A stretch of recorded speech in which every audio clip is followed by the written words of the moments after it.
என்ன காரணத்தில் எப்படி வச்சங்கன்னு தெரில. தெய்வத்தமிழ் டிவின்னு பிரபந்தங்களும் நாயன்மார்களுடைய தேவாரமும் ஆழ்வார்களுடைய திவ்ய பிரபந்தம் தான் தெய்வத்தமிழ். திருவாசகம் தான் தெய்வத்தமிழ். திருப்புகழ் தான் தெய்வத்தமிழ். தேவாரம் தான் திருவத்தமிழ். வாரணமாயிர சூழம் வளம் செய்துன்னு சொல்லி அம்மி மெதிக்க கனா கண்டேன் தோழினான், காலை புகுத கனா கண்டேன் தோழினான். என்னுடைய கணவனை விட்டு கொடுக்கல. அவளுடைய பெரிய கனவு கண்ணன் மீது உள்ள காதல், அந்த பக்தி. இப்ப நம்ம ராவணனை பத்தி பேச எங்கேயாவது ஒரு ரூபத்தில் அனுமார் இருப்பார். சுந்தரகாண்டம் ஏன் வீட்டில் எல்லாரும் படின்றான்? வீடு கிரகம் நல்லா இருக்கணுமா? நீங்கள் ஒன்றும் பெரிய கோடிக்கணக்கில் லட்சக்கணக்கில் யாகம் யோகம் அது இது வேள்வி எதையும் செய்ய வேணாம். ஒரு சுந்தரகாண்டம்.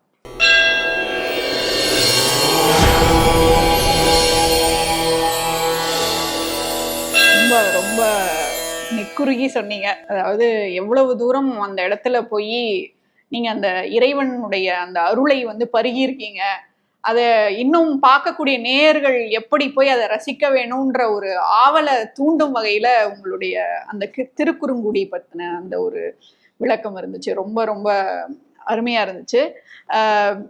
திருக்குறுங்குடி பத்தி சொன்னீங்க. அதுக்கு முன்னாடி ஆண்டாள் பத்தியும் பேசணும். ஆனா ஆண்டாளை பத்தி இன்னும் நிறைய விஷயங்கள் நம்ம பேச முடியும் இல்லையா?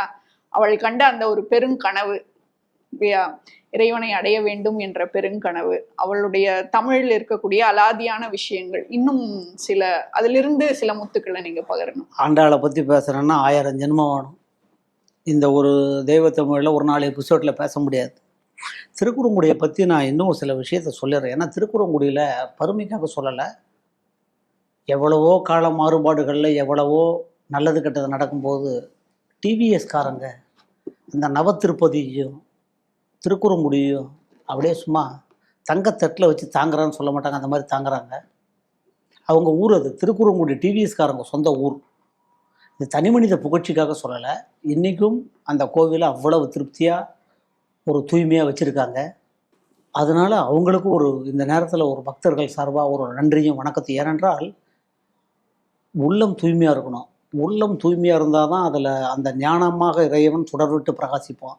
அந்த இடம் இருக்கணும். 2 யானை அங்கே எல்லாத்தையும் வச்சுட்டு அந்த பெருமாளை இன்றைக்கும் அவ்வளோ பெரிய ஊரில், அதாவது ஊரில் கோவில் இருக்கும். திருக்குறுங்குடியில் எப்படின்னா கோவில் இருக்கிற இடத்துல ஊர் இருக்கு. அதுதான் அங்கே ஒரு பியூட்டி, அழகு. ஆண்டாளை பற்றி ஆண்டாள் பல விஷயங்களை பேசியிருக்கா. இப்போ கனவுன்னா நம்ம கனவு காண்றோம், எதேதோ கனவு வருது. நல்ல கனவு, கெட்ட கனவு, வீடு வாங்குறோம். நமக்கெல்லாம் ஒரு அற்ப கனவு, ஒரு வீடு வாங்கணும், ஒரு ஃப்ரெண்டோட போகணும், ஒரு டிஃபன் சாப்பிட்றதுக்கு ஒருத்தனை கனவு வரும், நல்ல கனவு வரும், ஒருத்தனை கனவு வரும், பகல் கனவு வரும். ஆண்டாள்லாம் அவளே ஆண்டாள். ஆண்டவனையும் ஆண்டாள், தமிழையும் ஆண்டாள், என்னையும் ஆண்டாள். ஆண்டாளை பிரமிக்காதவர்களே கிடையாது தமிழர்கள். கம்பர்லேருந்து எல்லாம் அவள் சொல்கிறா ஒரு வார்த்தை, வாரணமாயிர சூழ வளம் செய்துன்னு 10 பாட்டு. நீங்கள் பெண்கள் திருமணத்தில் இன்றைக்கும் அதுதான். அந்த தேங்காய் உருட்டுறதுலேருந்து 1000 யானைகள் நடுவே ஒரு யானையோட கண்ணன் வரான். வாரணமாயிர சூழ வளம் செய்து.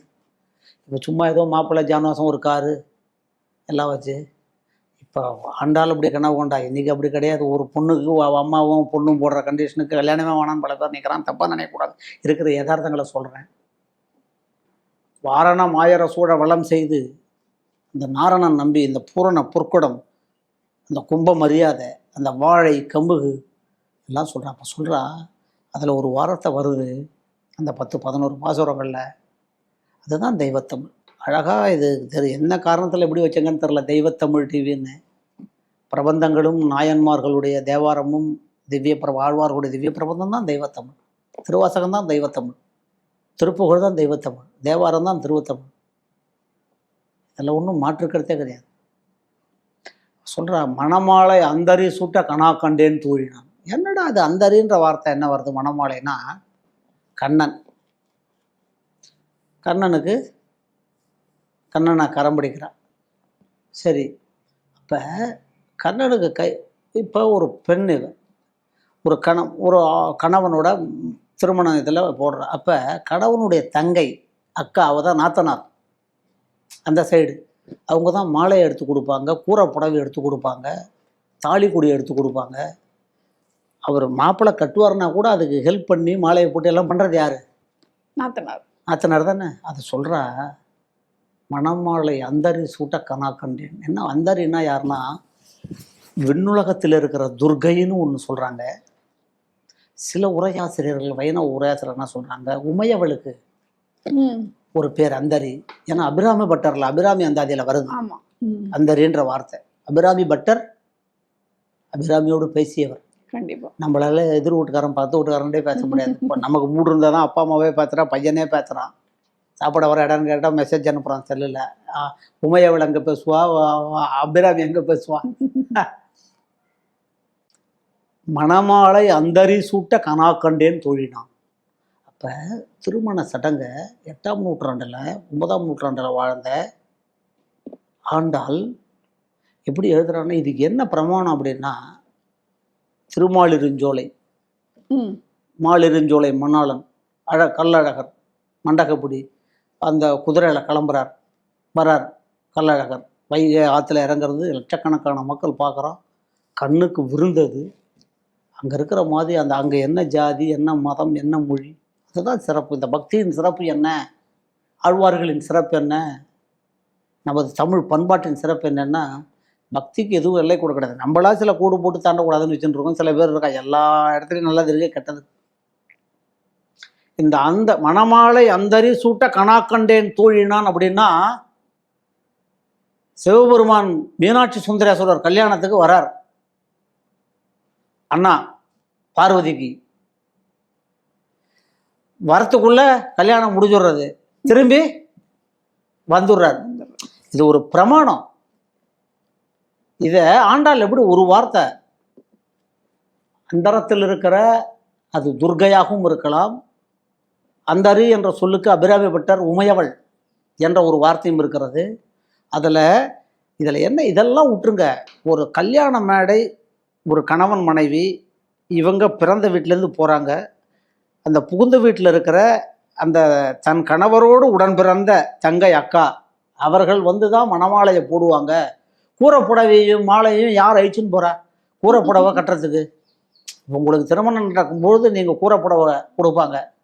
அது யார் அழிச்சுன்னு போனா? கணவனுடைய அக்காவோ தங்கை அழிச்சுன்னு போய் அந்த தாலி கூடிய வச்சு எல்லாத்தையும் மறை ஓதுகிற பார்ப்பன சிட்டர்கள், அதெல்லாம் வருது. அதில் பார்ப்பன சிட்டர்கள், 4 வேதம் ஓதுகிற பார்ப்பன சிட்டர்கள்ன்ற ஒரு வார்த்தை சொல்கிறார்.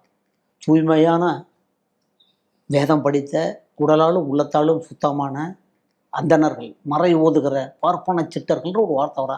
இது எல்லாம் தான் பார்த்தா பிரமிக்க வேண்டியதாக இருக்குது. அவருடைய தமிழ் அங்கே எல்லாத்தையும் எங்கேருந்து கற்றுண்டானா அவள் அப்பா பெரியாழ்வார் தன்னை யசோதையாக பாவித்து கண்ணனை கொண்டாடின மாதிரி இந்த உலகத்தில் எவனுமே கொண்டாடல, யாருமே கொண்டாடல. அதெல்லாம் நீங்கள் எங்கே போனாலும் படிக்கவே முடியாது, அதெல்லாம் அனுபவிக்கலாம். அதை என்ன பண்ணுறா, ஒரு வீட்டில் இருக்கும்போது அந்த சிச்சுவேஷன் தானே, அட்மாஸ்பியர் தானே. அந்த வீட்டில் ஒரு அப்பா முன்னேறி போகிறவர் தான் பின்னேறி போகும். அந்த அப்பா என்ன செய்கிறா, அம்மா என்ன செய்கிறா, அவங்க இதில் ஈடுபாடாக இருக்காங்க, இன்வால்மெண்ட்டாக இருக்காங்க. அங்கேருந்து கற்றுன்னு இருக்கா. தன்னுடைய ஞான குரு தகப்பனாக மட்டும் இல்லை. அதனால தான் அழகாக சொன்னான், பெரியாழ்வார் பெற்றெடுத்த பெண் பிள்ளை வாழியேன். பெரியாழ்வாருடைய துளசி வனத்தில் கண்டெடுத்தவ அவள். தேரோடும் வீதியில் திருவோடு வந்தவள் அவள் மணக்கும். அதுதான் சொல்கிறேன், துளசி செடி மணப்பது போல் அவள் பிறக்கும் போதே மணந்தாள். ஆனால் பெரியாழ்வாரெல்லாம் மிஞ்சிட்டா, எல்லா ஆழ்வாரையும் மிஞ்சிட்டா. வாரணம் ஆயிர சூடம் வளம் செய்துன்னு சொல்லி அம்மி மெதிக்க கனா கண்டேன் தோழினான். அந்த எப்படி வருவான், காலை புகுத கனா கண்டேன் தோழினான். என்னுடைய கணவனை விட்டு கொடுக்கல. அவளுடைய பெரிய கனவு கண்ணன் மீது உள்ள காதல், அந்த பக்தி. ஒரு இடத்துல சொல்லுவா, அவள் வந்து சாதாரணமாக கண்ணனை கைப்பிடிக்கல. கண்ணன் வந்து திருட்டு பையன்னு அவளுக்கு தெரியும். என்ன ஒரு பாவம் தான். பெண்ணை திருடுறவன், பெண்ணைக்கு ஒரு பெரிய விளக்கம் இருக்கு. நான் சொல்கிறேன், என்ன சொல்கிறா, இவளே கேள்வி கேட்குறா, கண்ணனை எங்கேயாவது பார்த்தாங்களா? பிருந்தாவனத்தை கண்டோமே, பிருந்தாவனத்தில் பார்த்தோம்னு சொல்கிறான். யாரா பொய்கள் உரைப்பானே, கண்ணனுக்கு ரெஃபரன்ஸ் சொல்கிறா. அவன் பொன்னிறமானவன், ஆயர்கள் மேய்ப்பான், பசுமாடு மேய்ப்பான். அப்புறம் இன்னொரு வார்த்தை சொல்கிறா, ஏழா பொய்யா கவலைப்படாத சொல்லுவான், பொய்யை சொல்கிறதுக்கு கூச்சமே பட மாட்டான். இவளுக்கு என்னென்னா, அவளை இவளே ஒரு கேள்வி, அந்த பாவம், அந்த முழுகிறா. இப்போ மார்கழி மாடம் நீராடுதல் என்றால் எல்லாரையும் அழைச்சின்னு போய் குளத்தில் குளிக்கிறதில் இல்லை, அந்த பக்தியில் நினைக்கிறா. அந்த பக்தி என்கிற குளத்தில், அந்த பக்தி என்கிற ஞான குளத்தில், அந்த தெய்வீக குளத்தில் ஆண்டாளுடைய சிறப்பு என்ன அப்படின்னா, யாம் பெற்ற இன்பம் பெருக இவ்வையகம்னார் திருமூலர். தன்னுடைய ஆண்டாள் நினச்சா தானே கண்ணனை அடைஞ்சிருக்கலாம், அவளே போகலாம். இதுக்கு திருப்பாவை தேவையில்லை, நாச்சியார் திரும்ப தேவையில்லை, மார்கழி மாதம் தேவையில்லை.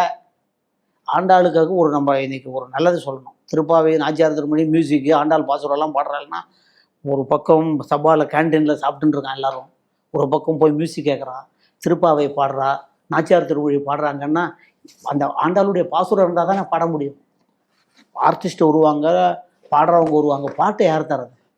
இவர்களுக்கு கருப்பொருளாகவும் உருப்பொருளாகவும் இந்த ரா மெட்டீரியலாகவும் இருக்கிறது ஆண்டாளுடைய பாசுரங்கள். அப்போ சொல்கிறா, ஏலா பொய்கள் உரைப்பானே. அவள் கண்ணனை கண்ணன் அந்த கண்ணனுடைய பாவங்களும் அந்த கண்ணனுடைய சிறுபிள்ளை விளையாட்டையும் ரசிச்சிருக்காங்க. ஒன்றையும் ரசிச்சிருக்கா. நான் முதல்ல என்ன ஆழ்வார் பாசுரத்துக்குள்ள ரசித்து படிக்கணும். அப்போ தான் உங்கள்கிட்ட பேச முடியும். ஏதோ நீங்கள் கேட்குறாங்க நான் பேச முடியாது. நான் அதில் தோஜணும். ரசகுல்லாவிலையும் குலோப்ஜாமுன்லையும் அந்த சர்க்கரை தண்ணியில் அந்த ரசம் தோஞ்சாதான் அது அப்படியே ஊறும். அந்த மாதிரி அதுதான் நான் சொல்கிறேன். அகம் கரையணும், கண்ணீர் மல்கின்றார். அகம் கரையணும். அகம் சாதாரணமாக கரையுமா? உடனே கரையுமா? எதுக்கு என்ன சொல்கிறேன்னா, பற்றை பரம்பொருள் மீது வையன்றான்.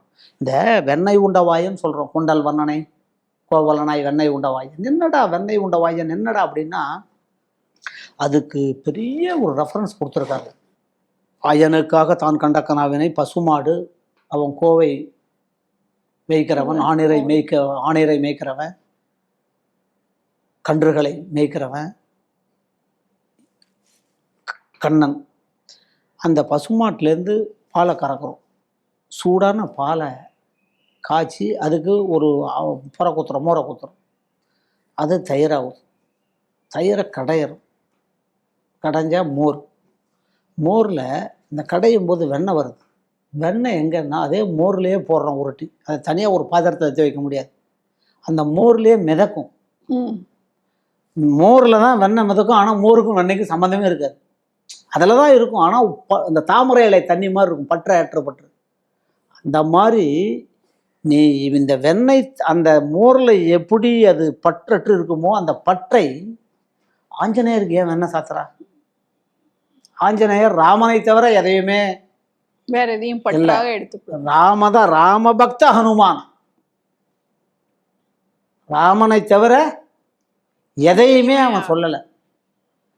ராமனே கடைசியில் பட்டாக விஷயம் முடிஞ்சு கூப்பிட்றார். சீதை போறார், லட்சுமணன் போறா, எல்லாரும் போறா, ஆள் அம்பு எல்லாம்.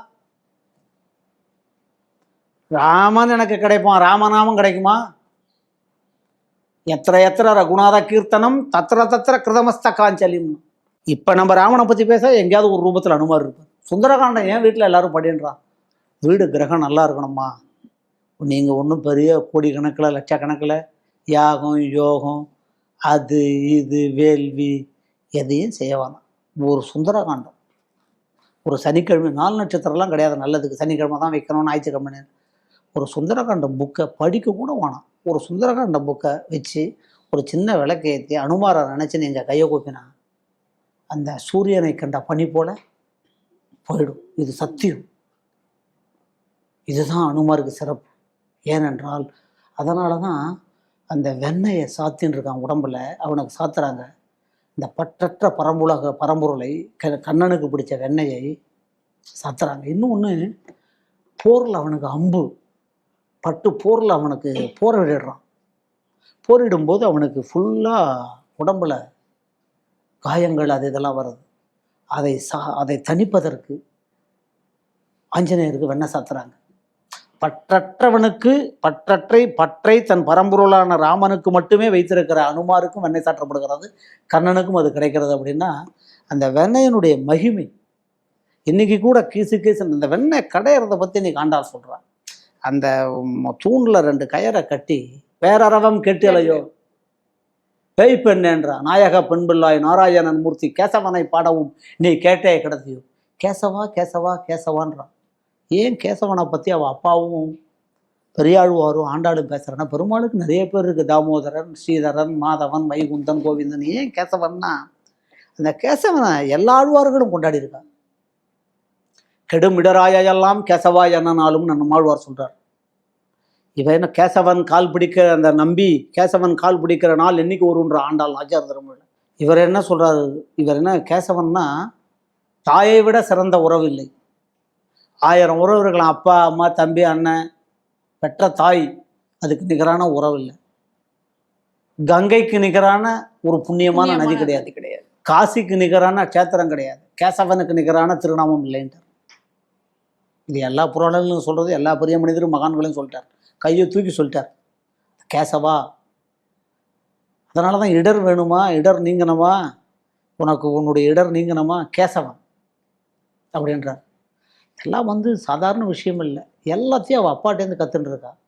இது எல்லாமே ஒன்று ஒன்று. அப்போ நீங்கள் ஒரு எதுக்கு நான் சொல்கிறேன்னா, இப்போ நம்ம கல்யாணம், ஆண்டாள் வாழ்ந்த காலம் என்ன, 8ஆம் நூற்றாண்டு, 2025 இப்போ கூட எங்கேயாவது நம்ம இதில் கல்யாணம் நடந்ததுன்னா, ஆண்டாள் கொண்ட அந்த கிளி, அவளை மாதிரி ட்ரெஸ்ஸு, அவளை மாதிரி இது, அந்த வாரணம் ஆயிரம் சொல்லாமல் எங்கேயாவது நடக்கிறதா? அந்த சீர்பாட்டுன்னு பேர். இதுக்கு என்ன சொல்கிறாங்க, இந்த வாரணம் ஆயிரம் சோழ வளம் செய்துன்னு அந்த 10 மத்தளம் கொட்ட வரி சங்கம் நின்றுத அம்மி மிதிக்க, அம்மி மிதிக்கிறதுன்னு கால் எடுத்து வச்சு காசி யாத்திரைங்கிறான். இது எல்லாத்துக்கும் ஃபவுண்டர், பிரசிடென்ட்டு, நிறுவிய தலைவர், நிறுவன தலைவர்னு ஆண்டாள் தான். நம்ம எந்த காப்பிரைட்ஸும் அவளுக்கு கொடுக்கறது இல்லை. நம்ம காப்பிரைட்ஸ் கொடுக்கணுன்னா அவள் இதெல்லாம் பண்ணா. இந்த சமூகம் நன்றாக இருக்க வேண்டும், இந்த நாடு கலாச்சாரத்தோடையும் பண்பாட்டோடையும் இருக்க வேண்டும், இதையெல்லாம் அனுபவிங்கன்றா. அவள் தனியாகவே ஆண்டாள்கிட்ட என்ன நீங்கள் பெரிய ஸ்பெஷாலிட்டி கேட்டால், ஆண்டாள் தான் அவளை ஒரு கம்யூனிஸ்ட்னு சொல்கிறதா, அவரை எல்லாருக்குமான தலைவி இதுன்னு சொல்கிறதா, அவள் தன்னுடைய அந்த பக்தி என்கிற தனிச்சொத்தை பொது சொத்தாக்கியவன் சொல்கிறதா, அவன் நினச்சா தானாக கண்ணன் அடைஞ்சிருக்கலாம்.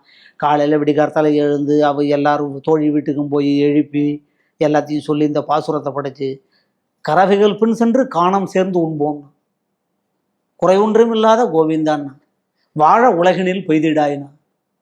அவள் எதையாவது தனக்காகவே அவள் அப்ளிகேஷனே போடல. அவள் ஒரு பாவம் தான், எல்லாரும் எல்லாமும் பெற வேண்டும், இங்கு இல்லாமல் இல்லாத நிலை வேண்டும் சொல்கிறான்ல. இதுக்கு போட்டு ஒரு ஐஃபன் போட்டால் ஆண்டாள். ஆண்டாளுக்கு தான் நீங்கள் எல்லா ரைட்ஸும் கொடுக்கணும். கம்யூனிஸ்ட் கட்சியிலேருந்து எல்லா கட்சியிலேருந்தும் இந்த லேபர் லீடர் யூனியனு, இந்த தொழிலாளர் ஒற்றுமை, இந்த உலக உழைக்கும் திருநாள்னா நீங்கள் ஆண்டாள் படம் தான் ஒவ்வொருத்தருக்கு வச்சுக்கணும். அவள் தான் எல்லாருக்குமான எல்லாரும் நல்லா இருக்கணும், எல்லாருக்கும் எல்லாம் கிடைக்கணும்னு ஆண்டாளை தவிர யாரும் சொன்னதான் எனக்கு தெரியும். ரொம்ப அருமையா நம்ம ஆண்டாள் எப்படி உறங்கிக் கொண்டு இருக்கக்கூடிய ஆன்மாவை எல்லாம் எழுப்பி தான் எப்படி இறைவனை அடைகிறோமோ அதே வழியில எல்லா உயிர்களையும் அந்த இறைவனின் அடியை அடைவதற்கான வழியை காட்டினாள் அப்படிங்கிறத ரொம்ப அழகா சொன்னீங்க. அதுல ஒரு என்ன விஷயம் அப்படின்னா, நான் உங்கள்கிட்ட பேசிட்டு இருக்கும்போது அந்த ஃப்ளோல எனக்கு ஒரு ஞாபகத்துக்கு வரல. அவளுடைய தமிழ் ரா லாலாம் தமிழில் ஒரு சிறப்பு உங்களுக்கு தெரியும், எல்லாருக்கும் தெரியாது. ஒரு பாசுரம் பாடியிருக்கா நாச்சியார் திருமொழியில், அப்படியே கண்ணிலேருந்து தண்ணி வரும். யாரும் நிற்க முடியாது அவள்கிட்ட. பருவம் நிரம்பாத ஒரு பெண்ணவ, அவளுக்குள்ள இத்தனை ஞானமா, எங்கே கற்றுண்டா, எப்படி இதெல்லாம் என்ன மறந்து போகிறான். இன்னும் எழிலுடைய அம்மனை மீர் என் அரங்கத்து இன்னமுதர் குழலழகர் கண்ணழகர் வாயழகர் கொப்பூழில் எழுகமல பூ அழகர் எம்மனார் என்னுடைய தெய்வம் என்றார். எத்தனை என்னுடைய அரங்கன்றா, அரங்கன் நினைக்குடா, அதை பர்சனலாக கிளைம் பண்ணுறா. எழிலுடைய அம்மனை மீது என் அரங்கத்து இன்னமுதர் குழலழகர் வாயழகர் கண்ணழகர் கொப்பூழில் எழுகமல பூ அழகர் எம்மனார் எங்கள் குலதெய்வமே. இதெல்லாம் எங்கேயும், இதெல்லாம் ஒரு சாம்பிள். இந்த மாதிரி ஆண்டாளை சொல்லிகிட்டே போகலாம். நீங்கள் அதை தொடர்ந்து இதை கேட்குறவங்க போய் இப்போ அதிகமா திருப்பாவையும் நாச்சியார் திருமொழியும் வாங்கி எல்லாரும் படிக்க ஆரம்பிக்கணும் அப்படின்னு நம்ம விரும்புவோம்.